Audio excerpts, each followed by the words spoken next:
میں آج قدیم برصغیر کی تاریخ کی ایک اور ویڈیو کے ساتھ آپ کی خدمت میں حاضر ہوا ہوں۔ دوستو، میں ایک ہسٹری کا اسٹوڈنٹ ہوں اور کوشش کرتا ہوں ہسٹری کو اسٹڈی کرنے کے ساتھ ساتھ اس پر غور بھی کروں کہ کیسے ہسٹری کی کچھ چیزیں باقی رہ جاتی ہیں اور رہتی دنیا تک اپنے نشانات چھوڑ جاتی ہیں، جبکہ کئی کے تو نشانات تک مٹ جاتے ہیں۔ اسی طرح جب میں قدیم ہند کی تاریخ اسٹڈی کر رہا تھا تو میرے سامنے ایک چیز آئی، وہ یہ کہ بدھ مت لٹریچر میں ہمیں 16 ریاستوں کا ذکر ملتا ہے، جن کی تفصیلات میں ایک ویڈیو میں بیان کر چکا ہوں۔ لیکن جب ہم تاریخ کے صفحوں میں کچھ عرصہ آگے بڑھتے ہیں تو پھر 16 کے بجائے ان میں سے 4 بڑی امپائرز نکھر کر ابھرتی ہیں، جو مگدھ، اونتی، کوسالا، وتس تھیں۔ یہی اصل میں 4 ریاستیں تھیں جو ایک دوسرے کو زہر کرنے میں لگی تھیں، اور جب ہم تاریخ میں جوں آگے بڑھتے ہیں تو ہمیں ان 4 ریاستوں کے بجائے صرف ایک ہی ریاست کی تاریخ پڑھنے کو ملتی ہے، اور وہ ریاست مگدھ تھی، جو انڈیا کے شمال مشرقی علاقہ سے پھیلنا شروع ہوتی ہے۔ اور جب سکندر یونانی ہندوستان کی زمین سے لوٹتا ہے تو اس کے کچھ عرصہ بعد موریہ خاندان کے عہد میں یہ ریاست پورے برصغیر کی سرزمین پر پھیل جاتی ہے۔ ایک عرصہ تک صرف یہی ریاست ہندوستان کہلاتی تھی۔ اس ریاست کا آغاز تقریباً 684 BC سے ہوتا ہے۔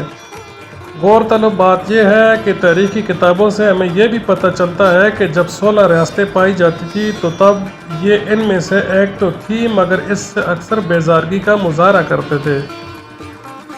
لیکن اس ریاست کے متعلق ہمیں یہ بھی معلوم پڑتا ہے کہ برصغیر میں کوئی بھی مذہبی تاریخ یا کوئی فلسفہ اٹھتا تھا تو وہ مگدھ کا رخ کرتا تھا۔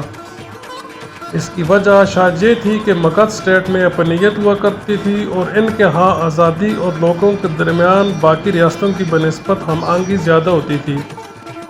شاید یہی وجہ تھی کہ سب نے اپنے فلسفے کی تبلیغ کے لیے اسے مرکز بنایا۔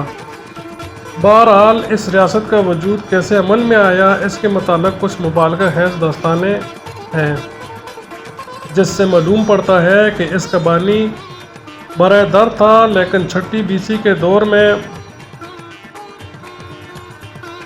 600 BC کے دور میں اس ریاست پر جو شخص حکومت کر رہا تھا، اس کا نام بمبسار تھا، وہ ایک معمولی سے سردار کا بیٹا تھا، اور ریاست میں وسعت کا سلسلہ انہی کی دور سے شروع ہو جاتا ہے اور یہ دگنا تک ہو جاتا ہے۔ انہوں نے انگا کو بھی اپنی ریاست میں ضم کر لیا تھا۔ بمبسار نے 50 سال کے لگ بھگ حکومت کی، پھر اس کے بعد اس کا بیٹا اجات شترو تخت نشین ہوا اور اس نے بھی لگ بھگ 30 سال تک حکومت کی۔ اسی طرح ان کی پشتوں میں اقتدار چلتا رہا اور ریاست کئی دیگر علاقوں پر پھیلتی گئی۔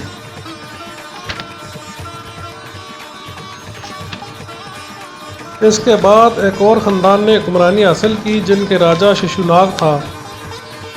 اس کے دور میں ریاست میں کافی وسعت ہوئی اور انڈیا کے علاقہ مدھیہ پردیش، مالوا اور کئی دیگر شمالی علاقوں تک پھیل گئی۔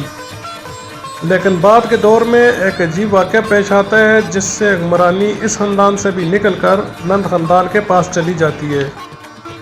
ہوا کہ یوں کہ مہاپدم ایک لو کاسٹ سے تعلق رکھتا تھا اور کافی خوبصورت تھا، اسی لیے راجا کی رانی اس پر فریفتہ ہو گئی اور انہوں نے سازش کر کے راجا کالاشوکا کو قتل کر دیا، جو ششوناگ خاندان کا آخری راجا تھا۔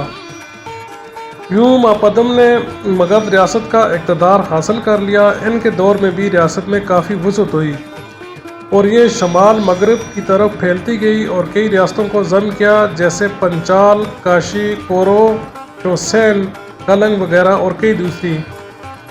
اس خاندان نے کوئی 40 سال کے عرصہ تک حکومت کی، جس میں سے صرف مہاپدم نے 28 سال کی، جبکہ اس کے 8 بیٹوں نے کل ملا کر 12 سال کی۔ جب سکندر یونانی حملہ آور ہوا تو تب اسی خاندان کی حکومت تھی اور اس کا آخری راجا، جس کا نام دلت تھا، حکومت کر رہا تھا، جو اپنی اسٹیٹ میں بہت ان پاپولر تھا۔ اس کی وجہ اس کا عوام پر بیجا ٹیکس، ظلم اور بے انصافی اور عیاشیاں ریاستی امور میں نااہلی تھیں۔ شاید یہی وجہ تھی کہ بہت سے طبقے سرکردہ لوگوں نے سکندر کو اس ریاست پر حملہ کرنے کا کہا، جس میں چندر گپت موریہ بھی تھے۔ یہ وہی چندر گپت ہیں جنہوں نے آگے چل کر اقتدار حاصل کیا، لیکن وہ سکندر کے واپس چلے جانے کے بعد حاصل کیا۔ کیونکہ سکندر بھی ان کے مخالف ہو گیا تھا اور اس لیے انہیں جان بچا کر بھاگنا پڑا۔ اس کا ذکر آگے چل کر تفصیل سے کریں گے۔ بہرحال جب چندر گپت موریہ کے ہاتھوں نند خاندان کی حکومت کا خاتمہ ہوا تو یہ 322 قبل مسیح کا سال تھا اور چندر گپت موریہ بھی پہلے اس ریاست کا کمانڈر تھا۔